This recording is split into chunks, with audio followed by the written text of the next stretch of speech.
দেখুন, জয়টা তাদের অবধারিত এই প্রত্যয় যখন তৃণমূলের একের পর এক হেভিওয়েটের মুখে শোনা যাচ্ছে, সম্পূর্ণ অ্যান্টি ক্লাইম্যাক্স বলতে যেটা বোঝায় সেইটা শোনা গেল আজকে বাইরন বিশ্বাসের মুখে। বাইরন বিশ্বাস সাগরদিঘির যিনি তৃণমূল প্রার্থী, তিনি শুধু নিজের হার স্বীকার করছেন না, পাশে আরও 3টে বিধানসভা কেন্দ্রে তৃণমূল প্রার্থীরাও হেরে যাবেন বলে তিনি স্বীকার করছেন। আগে শুনুন কি বলেছেন বাইরন বিশ্বাস।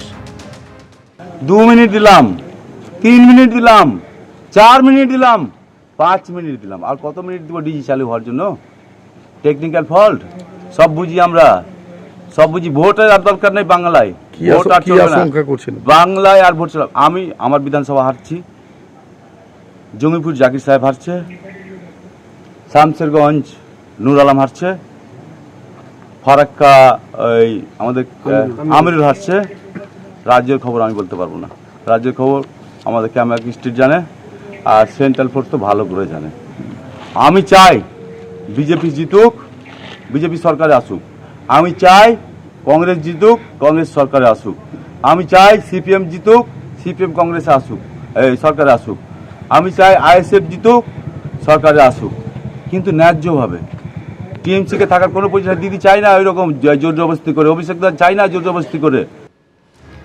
দেখুন, এই বক্তব্যটা শুনে নিঃসন্দেহে বিজেপি মুখপাত্র হিসেবে শর্মিষ্ঠা ভট্টাচার্য উল্লসিত হবেন, তার উল্লসিত হওয়ারই কথা। কিন্তু এর একটা ফুটনোট আছে, এর একটা ব্যাকগ্রাউন্ড আছে শর্মিষ্ঠা দি। অভিযোগটা হচ্ছে যে ভোটে জিততে পারবে না বুঝে এতটা কারচুপি আপনারা করেছেন, স্ট্রং রুমে কারচুপি করেছেন, এমনকি চক্রান্ত করছেন, বল প্রয়োগ করছেন তৃণমূলকে হারানোর জন্য। এর একটা জায়গা আপনি হয়তো খেয়াল করেননি, সেটা হচ্ছে তৃণমূল বা দিদি কখনো জোর জবরদস্তি করে ক্ষমতায় আসতে চান না, অন্যায়ভাবে ব্যাকডোর দিয়ে বল প্রয়োগ করে আপনারা ক্ষমতায় আসতে চাইছেন। সেই কারণে তৃণমূল প্রার্থী বলেছেন। ওরা অভিযোগ জানাচ্ছে না কেন? ইসিকে অভিযোগ জানা করা। আর এবার তো বলাই হয়েছে, যদি অভিযোগ জমা পড়ে সেটা যথার্থ হলে আবার সেখানে বাই ইলেকশন হবে, আবার হবে, আবার পড়লে আবার হবে, যতক্ষণ না মানে ফেয়ার হবে ইলেকশনটা ততক্ষণ হবে। তো জানাচ্ছে না কেন? এখানে ক্যামেরার সামনে বাইট দিয়ে তো লাভ নেই, একদম মানে সাংঘাতিক রকম একটা চেহারা নিয়ে। এটা তো দেখে মনে হচ্ছে না ভারসাম্য রক্ষা করতে পারছে না। প্রত্যেকের বক্তব্য আপনি দেখবেন কারুর কথার সঙ্গে কারুর কথা মিল নেই, এবং সেটা ও একা না, এটা তো উদয়নগুহ বলছে, অনুব্রত মণ্ডল বলছে, সবাই বলছে, কেউ কেউ সত্যি কথাটা বলে ফেলছে, আর বাকিরা সব ভারসাম্য হারিয়ে ফেলছে। এটা বুঝে গেছে মানুষ, বাংলার মানুষ এদের আর চাইছে না। কারণ সমস্ত শিক্ষিত লোকেরা রাস্তায়, এরা কাদের নিয়ে রাজ্যটা চালায় বলুন তো? সব শিক্ষিত লোক, ডাক্তার বলুন, উকিল বলুন, শিক্ষক বলুন, ছাত্র বলুন, সব মানুষ রাস্তায়। ঘরে রয়েছে এরা টাকা সামলাচ্ছে, ঘরে বসে কাঠের তলায় কমোটে এখানে সেখানে ঘরে রয়েছে টাকা সামলাচ্ছে। কাদের নিয়ে রাজ্যটা চালাচ্ছে? এরা হতাশ হয়ে গেছে, যার কাটমানি আর চলবে না, সেই ব্যাপারে আপনারা কোনো বক্তব্য রাখুন। আমাদের প্রশ্নটা হচ্ছে কিন্তু উপাসনা, আমি বলছি উপাসনা এক সেকেন্ড, আমি বলছি যখন তোমাদের একের পর এক মমতা বন্দ্যোপাধ্যায়, অভিষেক বন্দ্যোপাধ্যায় শুরু করে একের পর এক হেভিওয়েট নেতা, তারা জয়ের জন্য কত আসন পাবেন 200-র ওপর থেকে তারা ভাবতে শুরু করছেন, সেই জায়গায় তোমাদের প্রার্থী তিনি শুধু নয়, আরো 3জন তৃণমূল প্রার্থী তারা হেরে যাবেন বলছেন। আমি বলছি মনোবল তো একেবারে বাকি সেকেন্ড ফেজের আগে তো একেবারে তলানিতে থেকে যাবে নাকি? আসলে কি জানেন তো, অর্ধ সত্য না মিথ্যের থেকেও বেশি ভয়ানক। আর এই বিজেপি বরাবরই সেই জিনিসটা পেশ করারই চেষ্টা করে। আমরা বরাবরই এই দৃশ্য দেখে এসেছি। দিদি বলতে দিন, কথা বলছে 27 লক্ষ শর্মিষ্ঠা আপনি বলেছেন, বলতে দিন। 27 লক্ষ ব্যক্তি ট্রাইব্যুনালে আপিল করেছে, তারা এখনো ভোটাধিকারটা পায়নি। আপনারা বলেছিলেন আমি শর্মিষ্ঠা ভট্টাচার্যকে থামালাম। শর্মিষ্ঠা আপনি আপনার বক্তব্য রেখেছেন, সকলে ভোট দিতে পারবে, আপনারা এই কথা বলেছিলেন। কিন্তু তার পরবর্তীতে আমরা এই দৃশ্য দেখলাম যে এখনো 27 লক্ষ লোকজন কিন্তু ট্রাইব্যুনালে আপিল করে রয়েছেন, কিন্তু তাদের কোনো সমাধান আমরা দেখতে পারিনি। শুধুমাত্র তাই নয়, আচ্ছা এই যে তথ্যগুলো আপনারা বলছেন, এটা কি আপনাদের ওই কি একজন মালবিয়া রয়েছেন, অর্থাৎ ওই আইটি সেলের যিনি সভাপতি রয়েছেন বিজেপির, উনি কি আপনাদেরকে তথ্য দিয়ে দিয়েছে হোয়াটসঅ্যাপের মারফত? আমরা এই দৃশ্য আমি দুজনকে থামালাম। দেখুন, আমি বলছি বাইরন বিশ্বাস যে কথা বলেছেন, আমি পুরোটা দর্শকদের সামনে বোঝার জন্য রাখতে চাই যে কোন প্রেক্ষিতে, কোন জায়গা থেকে আজকে বাইরন বিশ্বাস এই কথা বলছেন। আমি তারপর দেবাশিস সরকারের কাছে আসবো। দেখুন, প্রথম দফার প্রার্থীদের পরীক্ষা শেষ, জনতার রায়বন্দি ইভিএম জমা পড়েছে স্ট্রং রুমে, আর সেই স্ট্রং রুম ঘিরে একের পর এক অভিযোগে হুলস্থুল বাঁধল 3 জেলায়।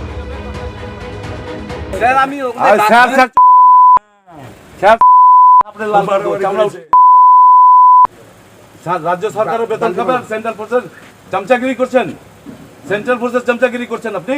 জঙ্গিপুর পলিটেকনিক কলেজের স্ট্রং রুমের ক্যামেরা দফায় দফায় বন্ধ হয়ে যাওয়ার অভিযোগে এই ভাষাতেই পুলিশকে হুঁশিয়ারি দিতে দেখা গেল সাগরদিঘির তৃণমূল প্রার্থীকে। রাজ্য সরকারের বেতন খাচ্ছেন, রাজ্য সরকারের পুলিশ, আপনি সেন্ট্রাল ফোর্সের দালাল না। আপনি গেট খুলুন, ইভিএম দেখান। কখনো অশ্রাব্য ভাষায় গালিগালাজ, কখনো হুঁশিয়ারি, তো কখনো হাতে পায়ে ধরার মতো অবস্থা। ভোর রাতে চলল টান টান নাটক। হাত জোর করছি, পা ধরছি আপনার ক্যামেরা কর্নারে, পা ধরছি আপনার, পা ধরছি, কাটা নিয়ে আসুন। ঝগড়া মারপিট করতে আসেনি, পারবো না। সেন্ট্রালের সঙ্গে লড়াই করে পারবো না।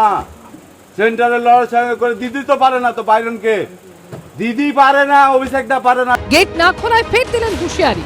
গেটটা খোলেন বলছি, আপনার চাকরি চলে যাবে, বাংলায় থাকতে পারবেন না, দিল্লিতে থাকতে হবে, দিল্লিতে থাকতে হবে। এই চামড়া তুলে দেবো। গোটা ঘটনায় চক্রান্তের ইঙ্গিত করছেন সাগরদিঘির তৃণমূল প্রার্থী। 11:17 17 মিনিট ক্যামেরা অফ। 2 নম্বর 12:20 কিংবা 38-এ কতক্ষণ? 20 মিনিট বন্ধ। কারেন্ট পাল্লে তো পুরো সিস্টেমে কারেন্ট পাল্লাতো। এখন টেকনিক্যাল ফল্ট বলছে না, টেকনিক্যাল ফল্ট না, এটা ওই ফল্ট, দিল্লি ফল্ট। তৃণমূল কংগ্রেসের একজন প্রার্থী কিংবা একজন কর্মী হিসেবে, রাজনৈতিক কর্মী হিসেবে তার যদি রাজনৈতিক ভাষা প্রশাসনিক কর্মকর্তাদের প্রতি এইরকম থাকে, তাহলে এই জিনিস বন্ধ করা দরকার। মানুষ তো এদের বিরুদ্ধেই বিজেপিকে জেতানোর চেষ্টা করছেন, এবং একথা তো ঠিক। বাইরন বিশ্বাস যেগুলো বলছেন সেগুলো বুঝেই বলছেন যে উনি আর থাকবেন না।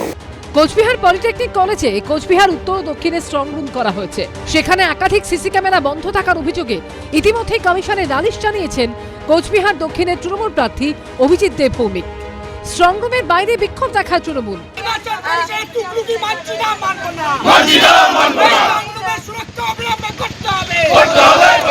তুফানগঞ্জেও একই অভিযোগ করেছে শাসক দল। একটা কমপ্লেন করেছি ইলেকশন কমিশনকে, তুফানগঞ্জ এবং নাটাবাড়ি। আর কুচবিহার পলিটেকনিক হচ্ছে কুচবিহার উত্তর এবং দক্ষিণ। এখানে দেখা যাচ্ছে যে বেশ কয়েকটি ক্যামেরা মনিটরে সেগুলো ডার্ক করে দেওয়া আছে, বন্ধ আছে। তাতে আমাদের সন্দেহ হচ্ছে যে এখানে কোনো কারসাজি হতেই পারে। আমাদের জানানো হয়েছে যে ওটা আমাদের দেখানো হবে। ওই মুহূর্তে ওই স্ট্রং রুমটার পজিশন কী ছিল সেই জায়গাটুকু আমাদের দেখাতে হবে। প্রায় 5 মিনিটের মতন বন্ধ ছিল এবং বিভিন্ন টাইমে। যদি কোনো রকম ফল্ট হয়ে থাকে তারা জানাতে পারেন, প্রশাসনকে জানাতে পারেন। এখানে পদ অবরোধের কী আছে? এবং জানতে পেরেছেন যে কুচবিহারের ফল্ট একদম জিরো তৃণমূল কংগ্রেস। আর এই সমস্ত থেকেই তার ভয় ভীতির জন্য এই সমস্ত কিছু আজব ভিত্তিহীন মন্তব্য করছে। মেদিনীপুর কলেজের স্ট্রং রুমে আবার বিজেপির অভিযোগ, পরিচয়পত্র ছাড়াই এক তৃণমূল কর্মী ভিতরে ঢোকেন। পাল্টা বিজেপির বিরুদ্ধেও জমায়েতের অভিযোগ করে তৃণমূল। স্ট্রং রুম ঘিরে একের পর এক এই অভিযোগ ওঠায় মুখ্য নির্বাচনী আধিকারিকের দাবি সব ইভিএম সুরক্ষিত রয়েছে। ইভিএম মেশিনে জিপিএস ট্র্যাকিং আছে, এবার ফুল ইভিএস ট্র্যাকিং আছে each and every EVM machine.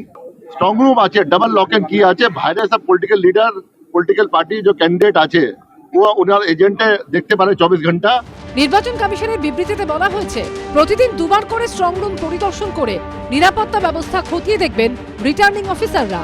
জেলা নির্বাচনী আধিকারিকরা তাদের সদর দফতরের স্ট্রং রুম প্রতিদিন একবার এবং বাইরে থাকা স্ট্রং রুম 3-4 দিনে একবার পরিদর্শন করবেন।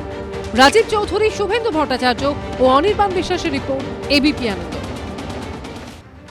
দেখুন, এই বাইরন বিশ্বাস কংগ্রেসের টিকিটে বামেদের সমর্থনে সাগরদিঘি মডেলের জন্ম দিয়েছিল জয়লাভের পর 3 মাসের মধ্যে অভিষেক বন্দ্যোপাধ্যায়ের হাত ধরে তিনি তৃণমূলে যোগদান করেন, যে বাইরনকে এবার সাগরদিঘিতে প্রার্থী করেছে তৃণমূল কংগ্রেস। দেবাশিস দা, সেই বাইরন বিশ্বাস স্বীকার করছেন তিনি হারছেন, আরও 3টি বিধানসভা কেন্দ্র পাশের, সেখানে তৃণমূল প্রার্থীরা হারবেন বলছেন।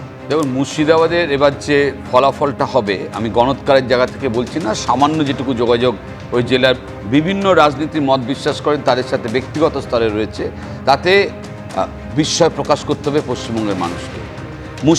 মুর্শিদাবাদ জেলার যে ফলাফল আসবে তাতে নিশ্চিতভাবে কখনোই সেই ফলাফল একটা কোনো রাজনৈতিক দল কেন্দ্রিক হবে না। It will be absolutely dispersed among all the political parties participating in the election process. বামেদের আসন আসবে, কংগ্রেসের উল্লেখযোগ্য আসন বৃদ্ধি পাবে, তৃণমূলের আসন সংখ্যা কমার কথা, বিজেপির আসন সংখ্যা, অর্থাৎ মিলিয়ে গত 2টো নির্বাচন আগে কি হয়েছে, 5 বছর আগে কি হয়েছে, অ্যাবসলিউটলি আসবে না। উনি মাটি চেনেন, ওই জমির মানুষ উনি জানেন, এবং উনি নানা রকম অবস্থানে নড়াচড়া করা মানুষ, অভিজ্ঞতা থেকে কথা বলেছেন। কিন্তু এখানে একটা শুধু বলিনি তোকে, এতে ইভিএম মেশিন নিয়ে এই ওনার বক্তব্যকে কেন্দ্র করে বলছি না, বামপন্থী দল জোটবদ্ধভাবে নির্বাচন কমিশনের কাছে শুধু এবার নয় ধারাবাহিকভাবে বলে আসছে, এবং পৃথিবীর কোনো সভ্য দেশে, উন্নত দেশে এই নির্বাচন প্রক্রিয়ায় কাগজের ব্যালট পেপার ছাড়াও না, এখানে অবশ্য কাগজের ব্যালট পেপার সব খেয়ে ফেলে আর কি, শাসক দলের অনেক সময় আমরা দেখেছি, সেটা না। অর্থাৎ ব্যালট, এই যে ইভিএম মেশিনকে কেন্দ্র করে কিন্তু একটা অভিযোগ আছে, প্রযুক্তি স্তরে আছে।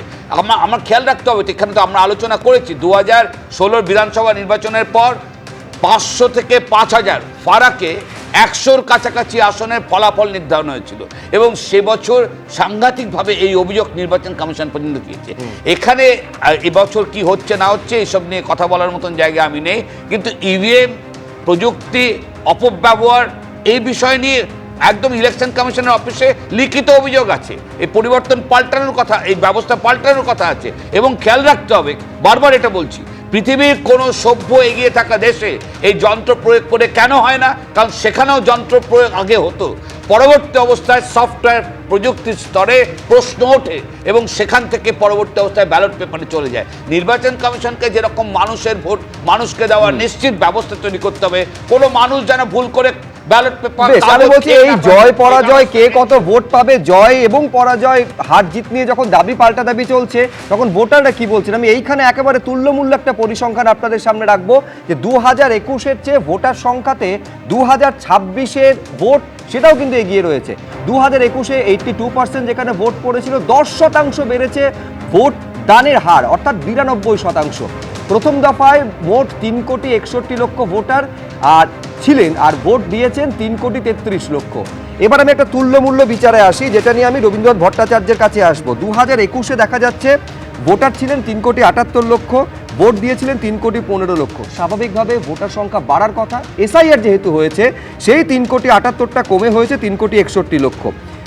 উল্লেখযোগ্য রবীন্দ্রনাথ বাবু 2021-এ ভোট দিয়েছিলেন 3,15,00,000, ভোটার সংখ্যা কমা সত্ত্বেও ভোট দানের সংখ্যাটা বেড়েছে 3,33,00,000 হয়েছে। এখন সকলের এইটা জানতে চাইছেন, এই যে প্রায় এতটা ভোট, শতাংশ নয়, কাস্ট ভোটের ক্ষেত্রেও যেটা একটা বিরাট বৃদ্ধি হয়েছে, সেটা কার ঘরে শেষ পর্যন্ত ডিভিডেন্ড দেবে? দেখুন, প্রথমেই বলি যে এসআইআর এর পরে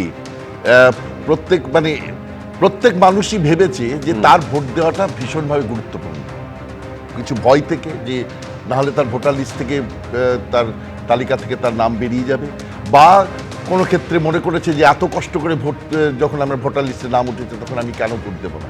সুতরাং এই জায়গা থেকে তার একটা এসআইআর এর পরে ভোট বাড়ার সম্ভাবনা থাকবেই। কিন্তু তার পাশাপাশি এটা বোঝা যাচ্ছে যে এত ডিটারমাইন্ড হয়ে মানুষ যখন এগিয়ে আসে, তখন কিন্তু একটা অ্যান্টি ইনকামবেন্সির কথা আমরা বিশ্লেষকরা সবসময় বলি। অর্থাৎ মানুষ যখন এগিয়ে আসে এই রকমভাবে 92% ভোট, যেখানে কিছু কিছু জায়গায় 94%, 5% ভোট হয়েছে। আমি বলছি, আমি এই পরিসংখ্যান আপনাদের সামনে তুলে ধরছি। কিছু জায়গায় যেমন শীতলকুচিতে একটা জায়গায় পড়েছে 99%, বীরভূমের মারগ্রামে একটা জায়গায়, সেখানেও একটা বুথে 99% ভোট পড়েছে। তার মানে এই যে এই জায়গাগুলোতে ভোট পড়েছে, এটার মানে এটাই যে কেউ ভোট ছাড়তে চায়নি। অর্থাৎ এইভাবে যখন মানুষ এগিয়ে আসে তখন মানতে হবে যে 10 বছর বা 15 বছর যে বঞ্চনার শিকার হয়েছে, তার প্রতিরোধ করতে, তার প্রতিবাদ করতে, তার ক্ষোভ জানাতে সে ব্যালট বক্সকে বেছে নিচ্ছে। এবং সেই ভোট যদি হয়, সেই জায়গা থেকে কিন্তু গেনার হবে অবশ্যই তৃণমূল ছাড়া অন্য দলগুলো। এই প্রসঙ্গে আমি দুটো কথা বলবো। বাইরন বিশ্বাস বললেন যে বাইরন বিশ্বাস তো প্রথম দফার ভোটের পরে বলছেন এমন কথা নয়। প্রথম দফার ভোটের আগে তো উনি বলেছিলেন অধীর চৌধুরী ঈশ্বর আমাকে ক্ষমা করে দিন, আমি বিশ্বাসঘাতক, এইসব কথাই। একটু বাধ্য হচ্ছি যে বাইরন বিশ্বাসের যে ভিডিওটা দেখানো হচ্ছে, সেই ভিডিওর সত্যটা সর্বপ্রথম একটু দেখা হোক। এবং দ্বিতীয়ত আমি আবারও একটা কথা বলছি যে একটা বড় ভিডিওর মাঝখান থেকে আমি বলছি এই ভিডিও নিয়ে বাইরন বিশ্বাস নিজে কোনো আপত্তি এখনো পর্যন্ত জানায়নি, কোনো রিজয়েন্ডার আসেনি। এবিপির মতো জায়গায় যদি এরকম একটা প্রশ্ন উঠে আসে যে বাইরন বিশ্বাস এই কথা বলেছে, যে এই জায়গায় আমরা হাঁটছি, বাইরন বিশ্বাস নিজে আপত্তি করেনি যে আমি এই কথাগুলো বলিনি। আমাদের সকলকে আমি শুধু একটা বিষয় বলে দিই, যদি বাইরন বিশ্বাস কোনো আপত্তি করেন, সেটাও এবিপি আনন্দ বারে বারে বলি দর্শকদের সামনে, আমরা সবসময় ট্রান্সপারেন্সি মেনটেন করি। যে মুহূর্তে বাইরন বিশ্বাস আপত্তি করবেন, আমি দর্শকদের সামনেও সেটা রাখবো। কিন্তু আমি এইখানে একটা জায়গায় শুধু দর্শকদের বলবো যে প্রতিবাদের কথা বলছিলেন, প্রতিবাদের ভোট, এখন প্রতিবাদটা কার বিরুদ্ধে হলো সেইটা কিন্তু দেখার বিষয়। উপাসনা, দেখুন, ব্যাপারটা হচ্ছে আমাদের সকলকে একটা জিনিস বুঝতে হবে যে আমরা যে এতক্ষণ ধরে ভিডিওটা দেখে যাচ্ছি সেটার মূল সূত্রপাত কোথা থেকে। যে কথাটা আপনিও প্রথমে বললেন যখন ভিডিওটা দেখানো হলো, সেখানে আপনি এই কথাটা উল্লেখ করলেন যে ওই 17 মিনিটের যে তথ্যটা পরবর্তীতে আমরা দেখলাম যে 17 মিনিট যখন ওয়েব স্ক্রিনিং বন্ধ হয়ে থাকে, সেই 17 মিনিটের মধ্যে কি হচ্ছে না হচ্ছে সেই ব্যাপারে প্রশ্ন তোলার অধিকার প্রত্যেকটা ব্যক্তির রয়েছে। এবং আমি মনে করি সেই প্রশ্ন তুলছে যখন কেউ, সেই গোটা বিষয়টাকে অমিত মালভিয়া এবং বিজেপির তরফ থেকে হোয়াটসঅ্যাপ ইউনিভার্সিটি থেকে অন্য একটা ভাবে পেশ করা হবে এবং সেই জিনিসটা বাংলার নাগরিক খাবে, এই জিনিসটা ভাবা বা মনে করা ভুল। আর তাই জন্য এখানে বসে আমি বারবার একটা কথা বলছি যে ওই হোয়াটসঅ্যাপ ইউনিভার্সিটি থেকে আসা তথ্য, সেই জিনিসটা বাংলার মাটিতে বাংলার নাগরিকরা খায় না। একদম ঠিক বলেছে, বাংলার নাগরিকদের এতদিন এটাই খাইয়ে এসছে। ওই অভয়া যখন ওই কাণ্ডটা আরজি করে হচ্ছিল, তখন পুরো ভিডিওটা থেকে কিন্তু কেটে কুটে ওই সময়টুকুর ভিডিও কেটে সেটাকে দেওয়া হয়েছিল ওই সিসিটিভি ফুটেজে।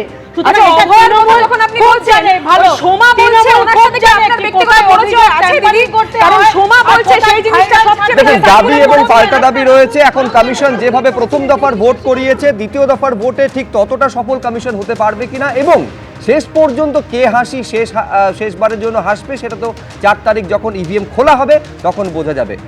আপাতত সেই পর্যন্ত অপেক্ষা আমাদের করতে হবে। আলোচনা এই পর্যন্ত। সব খবরের জন্য আপনাদের চোখ থাকুক এবিপি আনন্দ।